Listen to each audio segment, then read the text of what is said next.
semua keadaan jiwa kita, hati kita, perasaan-perasaan kita sudah lebih dulu bahkan pernah dirasakan oleh Nabi Muhammad SAW. Kalau Anda pernah gelisah, Nabi dulu pernah gelisah. Kalau Anda bahagia, Nabi juga pernah bahagia. Kalau Anda merasakan kekhawatiran, Nabi dulu pernah khawatir. Dan miniatur kehidupan kita sudah dicontohkan dalam perjalanan kehidupan Nabi Muhammad SAW agar kita bisa belajar mengatasi problematika kehidupan. Allahu Akbar, kalau beliau tidak diutus oleh Allah, kita tidak tahu bagaimana cara menyelesaikan pemetaan kehidupan kita hingga dengan saat ini. Bahkan satu ketika, pernah beliau kemudian dalam masa yang telah panjang berdakwah, qadarullah kemudian ada wahyu yang jeda datangnya tidak seperti biasanya. Biasanya datangnya cepat, berganti hari turun wahyu, ganti pekan turun wahyu. Ini beberapa masa wahyu belum turun. Ada hikmah di balik itu. Teman-teman sekalian, tiba-tiba beliau naik ke atas bukit, wahyu belum turun juga. Pulang ke rumah, belum turun juga. Sampai keadaan itu terlihat oleh kalangan kafir Quraisy dan mereka berkata, lihatlah Muhammad sudah gila. Dituduh gila. Jadi kalau Anda cuma dituduh dengan hal-hal yang ringan, dituduh soleh, kan? Dituduh kemudian orang yang berubah, dituduh semakin beriman dan sebagainya. Barangkali itu lebih baik. Nabi dituduh gila, Anda bayangkan. Tuh Muhammad sudah gila. Muhammad sudah ditinggalkan oleh Tuhannya. Muhammad sudah kehilangan pegangannya. Muhammad sudah tidak punya orientasi. Orangnya sudah nggak jelas, bolak-balik tidak karuan. Naik ke atas bukit seakan-akan orang yang frustasi dan seterusnya. Tapi tahukah Anda apa yang terjadi?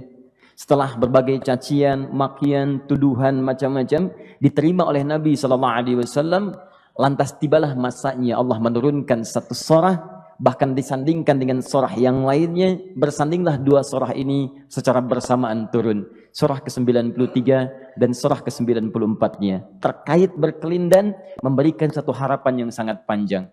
Kata Allah, "Wadduha wal-laili idza saja, ma wadda'aka rabbuka wa ma qala, walal akhiratu khairul laka minal ula, walasawfa yu'tika rabbuka fatarda. Alam yajidka yatiman fa'awa, wa wajadaka dhallan fahada, wa wajadaka 'ailan fa'aghna. فأما اليتيم فلا تقهر وأما السائل فلا تنهر وأما بنعمة ربك فحدث." Ya Muhammad, saya bersumpah dengan waktu duha. Kalau kita baca dengan ilmu balaghahnya, itu bukan sekedar sumpah mengilustrasikan waktu duha. Karena di ilmu balaghah itu nanti ada 3 turunan ilmu.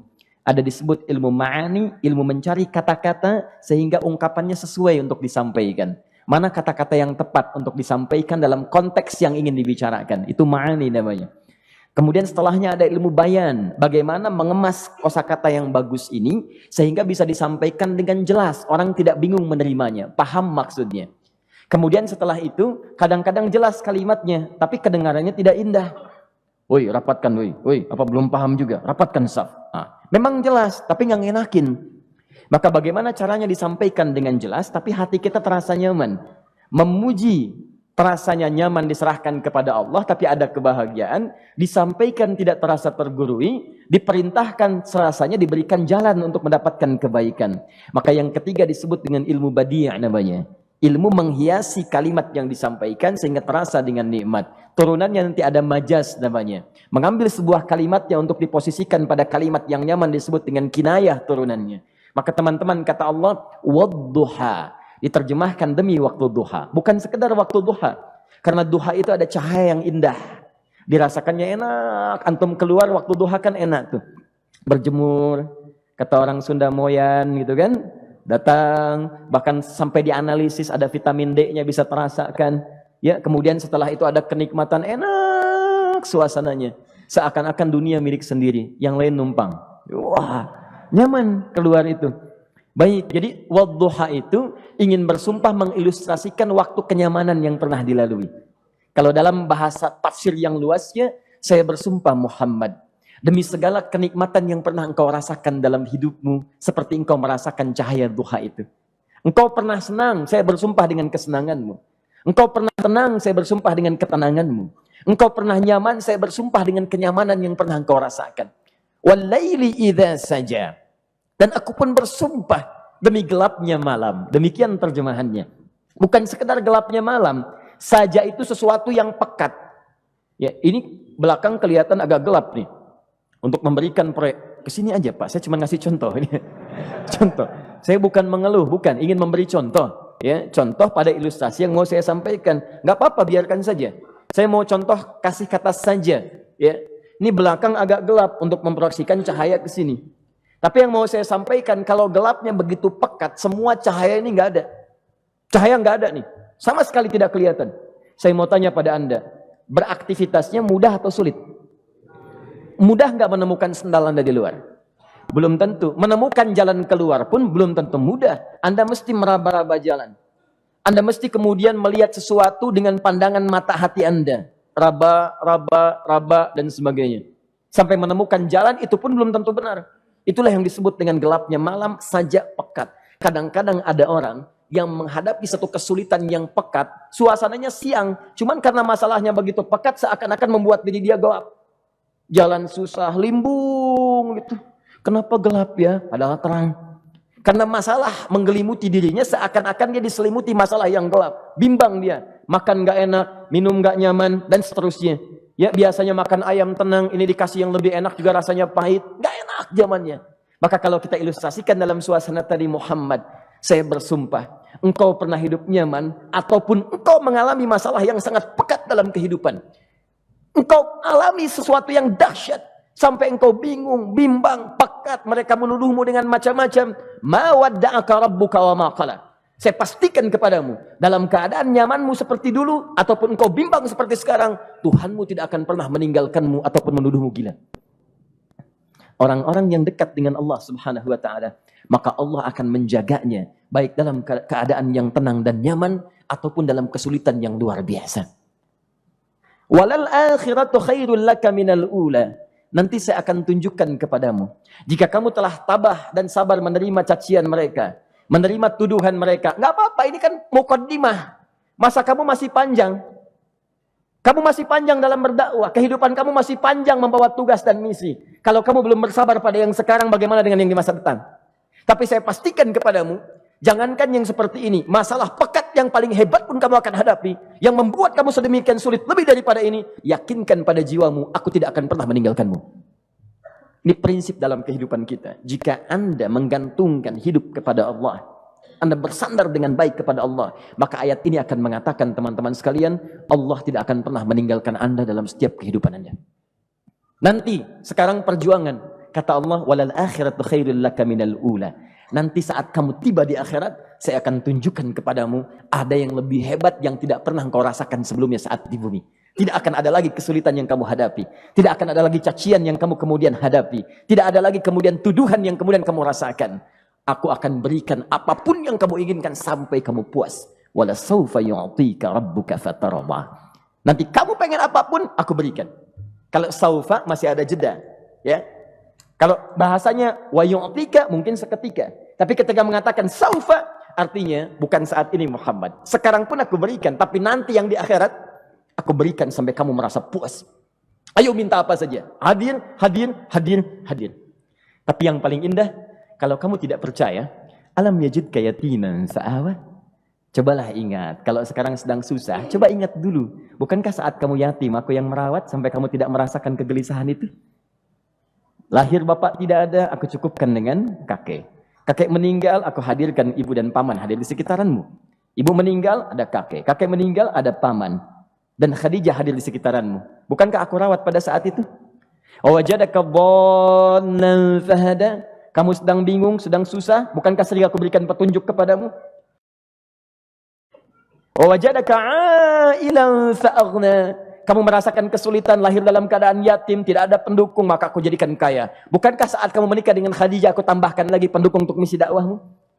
Ini pesan dalam Al-Quran. Kalau Anda sedang merasa susah, kalau ingin menenangkan diri, ingat-ingat yang baik-baik yang dulu. Kalau Anda sedang jatuh dalam bisnis, ingat-ingat saat Anda meningkat dalam bisnis Anda. Allah tidak pernah tinggalkan Anda. Mungkin ini ujian untuk membuat Anda lebih hebat lagi di masa depan. Kalau Anda tidak tahan bantingan yang sekarang, bagaimana Anda bisa mengatasi pelintiran yang akan datang? Karena dalam kehidupan bukan cuma dibanting. Anda mungkin mengalami penyingkiran, penyungkuran, lipatan, guntingan, bantingan, macam-macam. Jikalau satu gaya belum bisa Anda atasi, bagaimana Anda bisa berharap mendapatkan turunan yang lainnya? Selalu ingat bahwa jika hidup Anda ingin tampil gaya, Anda harus merasakan tekanan dalam kehidupan. Karena F selalu berbanding lurus dengan P, hukum Pascalnya. Gaya berbanding lurus dengan tekanan. Orang yang ingin tampil gaya dalam kehidupan, maka dia mesti siap menghadapi tantangan-tantangan hidup yang diatasi. Turun ayat. Sampai ujungnya. Jikalau kamu sudah begini lagi, jangan pernah kamu bentak orang lain. Jangan pernah merendahkan orang lain. Karena Allah pun menjaga setiap hamba sepanjang ia mendekat kepadamu. Setelah itulah turun kemudian surah Al-Insyirah. Alam nashrah lakas sadrak. Antum kenal Nabi Musa? Baik. Tapi agak lumayan lah. Tadi saya di Soreang kenal Fir'aun. Di sini Musa. Baik, alhamdulillah. Perhatikan ya, dahsyatnya pemberian Allah kepada Nabi Muhammad SAW. Nabi Musa alaihi salam, dan sering kali kita bacakan untuk memohon kepada Allah. Rabbi syrahli sadri. Perhatikan baik-baik. Ini keunggulan Nabi Muhammad SAW dibanding Nabi Musa alaihissalam. Dua-duanya Nabi, Rasul, tapi masing-masing punya keistimewaan. Musa, Nabi, berdakwah, memohon kepada Allah kelapangan hati. Rabbi syrahli sadri. Ya Allah, tolong lapangkan hatiku nih. Kenapa mesti lapang? Karena pasti Musa merasakan nih. Saya tahu betul karakter Fir'aun. Belum apa-apa sudah memaki. Kalau orang yang hatinya tidak lapang, tidak akan tahan dengan makian, keluarlah kemudian balasan yang tidak digambarkan sebelumnya. Fir'aun itu kasar. Kasarnya bukan sekedar kasar, bahkan saking kasarnya bisa berujung pada eksekusi kematian. Saya contohkan tadi di sore yang ini, saya nggak suka dengan rambutnya nih, kata Fir'aun. Bukan nyuruh-nyukur mas, tolong pisahkan kepala dari badannya. Gitu gayanya tuh, Fir'aun. Ya. Bukan nggak ngenakin, susah dengan Fir'aun itu. Jadi kalau belum apa-apa datang Musa ke situ, hatinya tidak seluas samudra, hatinya tidak lapang, cuman seluas gelas, tidak akan sabar menerima cacian Fir'aun. Begitu datang dicaci, dasar anak gak tahu diri, gak tahu malu, sudah saya rawat begini. Ya Allah, saya bosan dengarnya, matiin aja sekarang. Musa Nabi berdoa dikabulkan. Cuman kalau Fir'aun kemudian ajalnya misal wafat pada saat itu, tidak akan jadi contoh kepada kita untuk kekinian. Bagaimana orang yang bebal untuk bertobat kepada Allah Subhanahu wa Ta'ala. Bagaimana penyimpangan dalam kedudukan. Bagaimana dia kemudian akrab dengan pengusaha yang gelap. Di pengusaha gelap berpartner dengan penguasa zalim. Sudah ada dari dulu. Pengusahanya disebut dengan Qarun. Kemudian mohon maaf, ya, yang pemimpinnya disebut dengan Fir'aun. Tokoh intelektualnya disebut dengan Haman. Makanya cerita ini komplit di Quran. Sudah ada.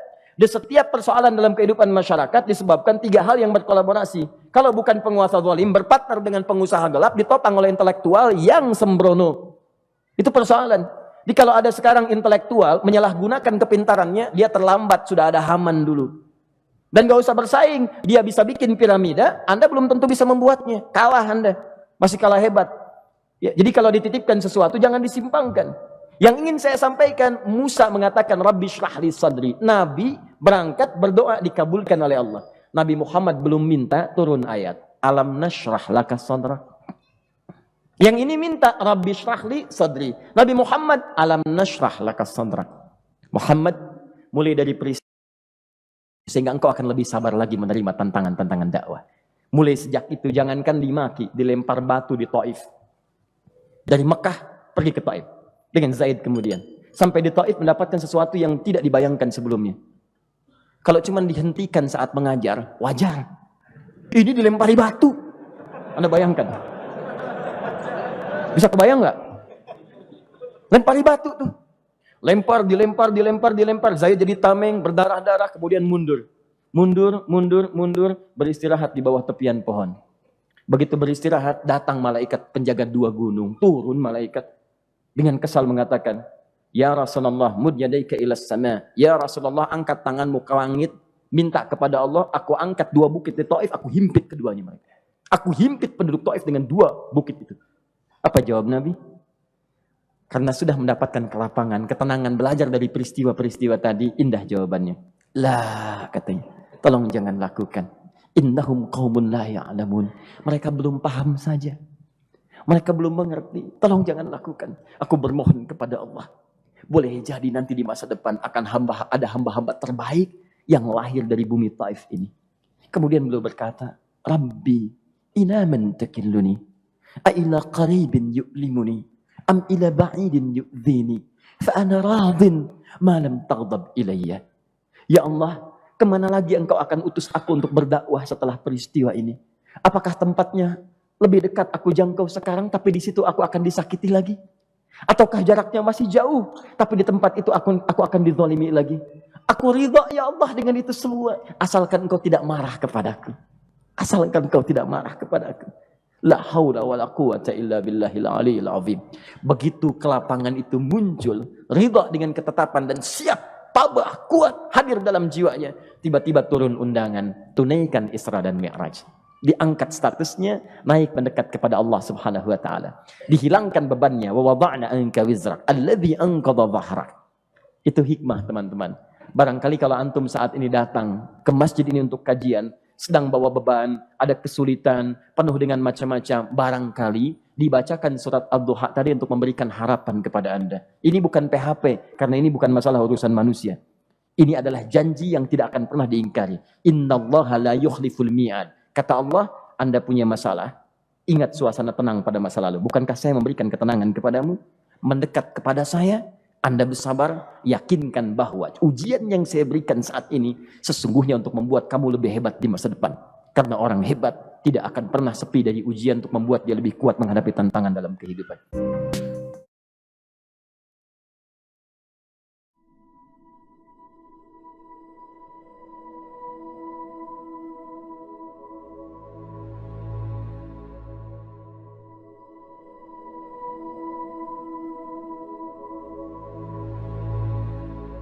Apa yang sedang kamu doakan, sedang Tuhan kerjakan. Percayalah, semua akan indah menurut rencananya dan waktunya.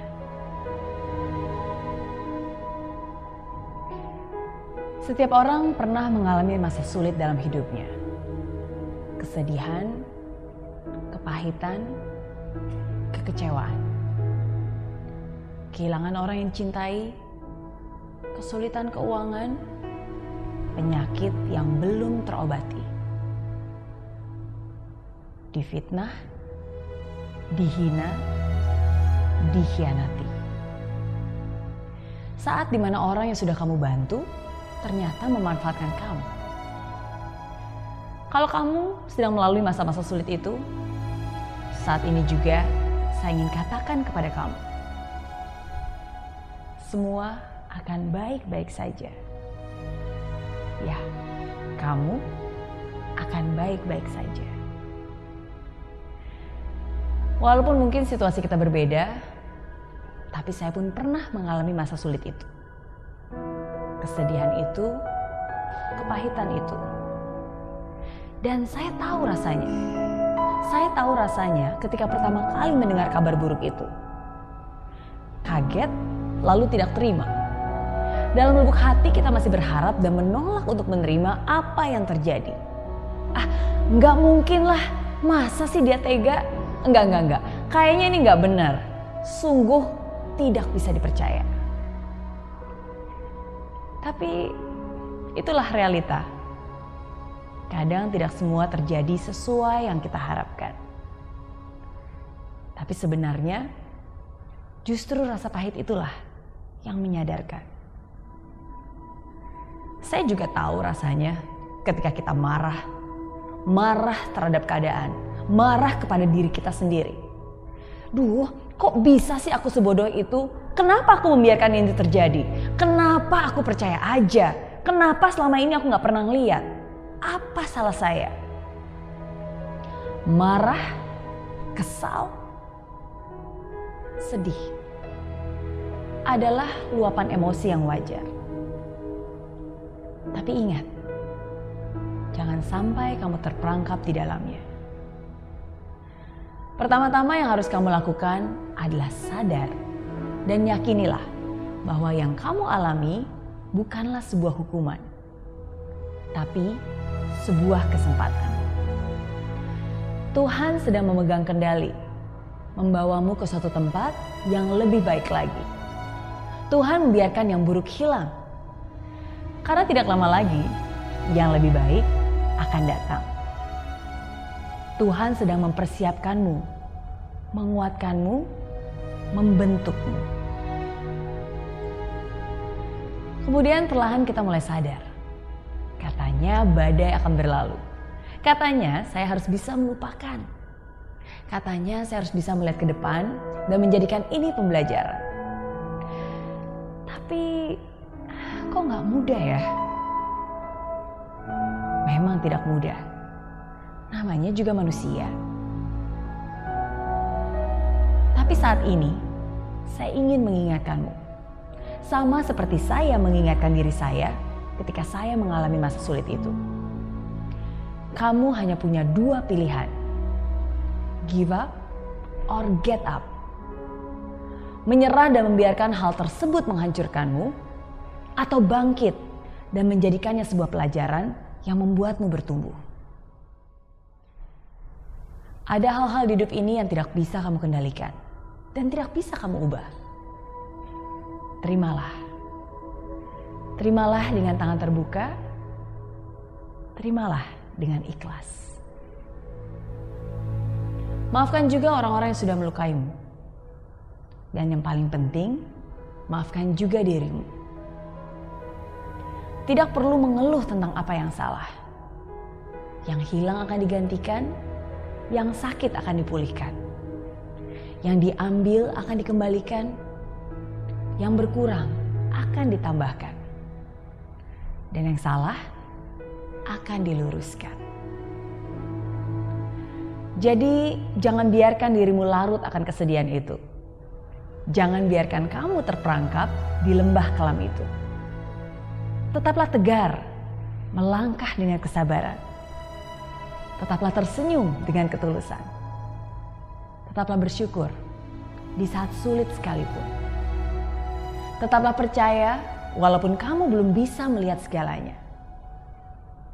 Tetaplah setia walaupun kamu tahu ini bukan saat yang mudah. Apapun yang sedang kamu doakan, sedang Tuhan kerjakan.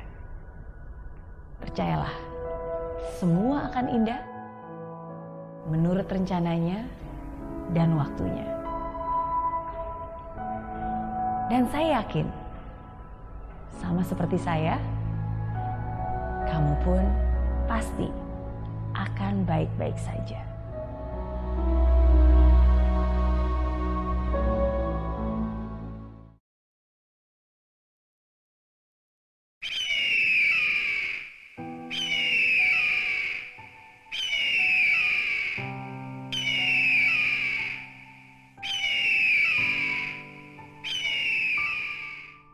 Menjadi berbeda tidak selalu bisa menjadi yang terbaik, tapi yang terbaik pasti berbeda. Menuju sukses, Anda akan melewati jalan yang sepi, jalan yang terjal, dan yang pasti ini bisa menjadi jalan yang sangat sulit. Jalan itu tentu bukan untuk semua orang, karena tidak semua orang mampu melakukan dan melewatinya. Mereka yang mengikuti orang lain tidak akan pernah tahu siapa mereka sebenarnya. Hanya mereka yang mengikuti jalan mereka sendiri yang dapat menemukan kebenaran potensi mereka sendiri. Para pemimpin hanya butuh impian, sedangkan para pengikut menunggu bukti. Mereka yang terbang sendiri pasti memiliki sayap yang sangat kuat. Mereka yang berjalan sendiri memiliki kaki dan arah yang sangat kuat. Orang biasa selalu membutuhkan orang lain untuk kelangsungan hidup mereka. Mereka akan selalu membutuhkan perhatian, butuh pengakuan dari orang lain untuk bertahan hidup. Sedangkan orang-orang kuat selalu merasa damai dalam kesendirian. Tidak perlu perhatian, tidak perlu pengakuan, tapi mereka akan terus bertumbuh dan berkembang. Saya tidak mengatakan Anda harus melakukan semuanya sendiri untuk mendapatkan kekuatan Anda. Motivasi ini hanya untuk mereka yang lagi berperang sendirian. Motivasi ini hanya bagi mereka yang sekarang berjuang dan mereka ditinggalkan. Mereka yang tidak pernah didukung dalam apapun yang mereka lakukan. motivasi ini untuk semua orang yang merasa tidak ada lagi yang percaya kepada mereka. Anda tidak butuh orang lain percaya. Yang Anda butuh hanyalah Anda harus percaya pada diri Anda sendiri. Bagian terbaik dalam hidup kita adalah ketika Anda benar-benar menjalani kehidupan yang ingin Anda jalani. Ketika timbul keyakinan pada diri Anda dan ketika Anda bisa mencintai diri Anda sendiri, Anda akan mendapatkan rasa hormat yang nyata dan juga cinta sejati. Dunia sangat menyukai mereka yang memiliki keberanian untuk menjadi diri mereka sendiri. Mereka yang memiliki keberanian untuk mengikuti kata hati mereka. Mengapa? Karena mereka langka. Mengapa? Karena kebanyakan orang ingin melakukan apa yang Anda lakukan, tapi mereka tidak bisa melakukannya. Tunjukkan kepada mereka, teruslah percaya pada dirimu sendiri. Semua akan baik-baik saja. Dan ketika sukses itu datang, Anda tidak akan hanya bahagia, tapi Anda sudah menginspirasi banyak orang lain. Jangan takut bertarung sendirian, karena untuk mencari makan, elang hanya butuh terbang sendiri. Jangan pernah takut, karena kita itu berbeda. Anda tidak bisa dikalahkan, dan Anda tidak bisa dihancurkan. Karena rasa sakit yang membuat Anda menjadi kuat. Karena perjuangan yang membuat karakter diri Anda menjadi kuat. Karena berjuang sendiri, Anda lebih bisa menghargai orang lain daripada sebelumnya. Karena berjuang sendiri, Anda bisa lebih memiliki belas kasihan daripada sebelumnya. Karena rasa sakit yang membuat Anda kuat. Karena perjuangan yang membuat karakter diri Anda menjadi lebih kuat. Karena berjuang sendiri, kita lebih bisa menghargai orang lain lebih daripada sebelumnya. Karena berjuang sendiri, kita bisa memiliki belas kasih lebih daripada sebelumnya. Jangan takut berjuang dalam kegelapan, karena makin gelapnya malam, sebentar lagi cahaya akan datang menyinari. Katakanlah pada diri Anda, saya siap menghadapi tantangan apapun. Saya bangga dengan diri saya sendiri. Saya akan hidup menjadi diri saya sendiri. Saya akan mendapatkan rasa hormat dan respek orang lain karena menjadi diri saya sendiri, bukan menjadi orang lain. Segelap apapun jalan itu, demi impianmu, jangan pernah takut berjuang sendiri.